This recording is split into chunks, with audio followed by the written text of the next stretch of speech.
Lucknow ಟೀಮ್ನ captain ಆದಂತಹ KL Rahul ಹಾಗೂ owner ಆದಂತಹ ಸಂಜೀವ್ ಗೋಯಂಕ ಅವರು ಪರಸ್ಪರ ಮೀಟ್ ಆಗಿದ್ದಾರೆ. ನಿನ್ನೆ ಅಂತಂದ್ರೆ ಸೋಮವಾರ ಆದಂಥ ಈ ಒಂದು ಭೇಟಿಯ ಬಗ್ಗೆ ತುಂಬಾನೇ ಒಂದು ಕನ್ಫ್ಯೂಷನ್ಸ್ಗಳು ಕೇಳಿ ಬರ್ತಿವೆ. ಯಾಕೆ ಅಂದರೆ ಯಾವ ಕಾರಣಕ್ಕೆ ಇಬ್ಬರು ಭೇಟಿ ಆದರು ಅಂತ ಇನ್ನೂ ಕ್ಲಿಯರ್ ಆಗಿಲ್ಲ.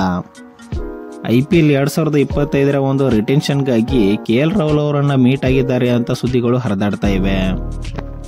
ಅದರಲ್ಲೂ ಕೂಡ RCB KL ರಾಹುಲ್ ಅವರನ್ನ ಟ್ರೇಡ್ ಮಾಡಲು ತುಂಬಾನೇ ಒಂದು ಇಂಟ್ರೆಸ್ಟ್ ಅನ್ನ ತೋರಿಸಿತ್ತು.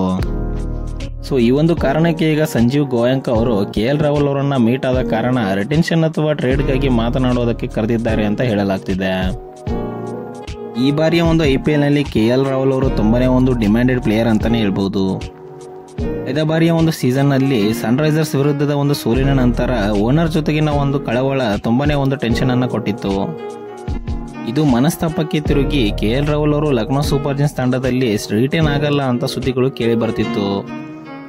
ಆದ್ರೆ ಈಗ ಓನರ್ ಜೊತೆಗಿನ ಒಂದು ಮೀಟಪ್ ತುಂಬಾನೇ ಒಂದು ಕುತೂಹಲವನ್ನ ಹುಟ್ಟಿಸಿದೆ. RCB ಮತ್ತು ಲಕ್ನೋ ಸೂಪರ್ ಜೈಂಟ್ಸ್ ಅನ್ನ ಹೊರತುಪಡಿಸಿ ಬೇರೆ ಒಂದು ಟೀಮ್ಗಳು ಕೂಡ ಈಗ KL ರಾಹುಲ್ ಅವರ ಮೇಲೆ ದೊಡ್ಡ ಕಣ್ಣನ್ನ ಇಟ್ಟಿದೆ. 20 ಕೋಟಿಯಿಂದ ಹಿಡಿದು 50 ಕೋಟಿಯವರೆಗೂ ಹಣದ ಒಂದು ಸುರಿಮಳೆಯನ್ನು ಸುರಿಸಲು ರೆಡಿಯಾಗಿವೆ. ಹೀಗಾಗಿ ಡಿಸೆಂಬರ್ ಅಲ್ಲಿ ನಡೆಯುವಂತ ಒಂದು IPL ಆಕ್ಷನ್ಗಾಗಿ ಈಗ ಎಲ್ಲ ಟೀಮ್ಗಳು ಸಜ್ಜಾಗಿವೆ. ದೊಡ್ಡ ಸ್ಟಾರ್ ಆಟಗಾರರು ಈಗ ಆಕ್ಷನ್ಗೆ ಬರಲಿದ್ದು ಯಾವ ಒಂದು ಟೀಮ್ ಅನ್ನ ಸೇರ್ಕೊಳ್ಳಿದ್ದಾರೆ ಅನ್ನೋ ಒಂದು ಕುತೂಹಲ ಹೆಚ್ಚಾಗಿದೆ. ಹೀಗಾಗಿ KL ರಾಹುಲ್ ಅವರು ಯಾವ ಒಂದು ಟೀಮ್ ಅನ್ನ ಸೇರ್ಕೊಳ್ತಾರೆ ಅಂತ ಕಾದು ನೋಡಬೇಕಿದೆ. ಇದೇ ತರದ ಕ್ರಿಕೆಟ್ ಅಪ್ಡೇಟ್ಸ್ಗಳಿಗಾಗಿ ನಮ್ಮ ಚಾನೆಲ್ನ ಸಬ್ಸ್ಕ್ರೈಬ್ ಮಾಡಿ ಹಾಗೂ ವಿಡಿಯೋನ ಲೈಕ್ ಅಂಡ್ ಶೇರ್ ಮಾಡಿ. Thank you so much.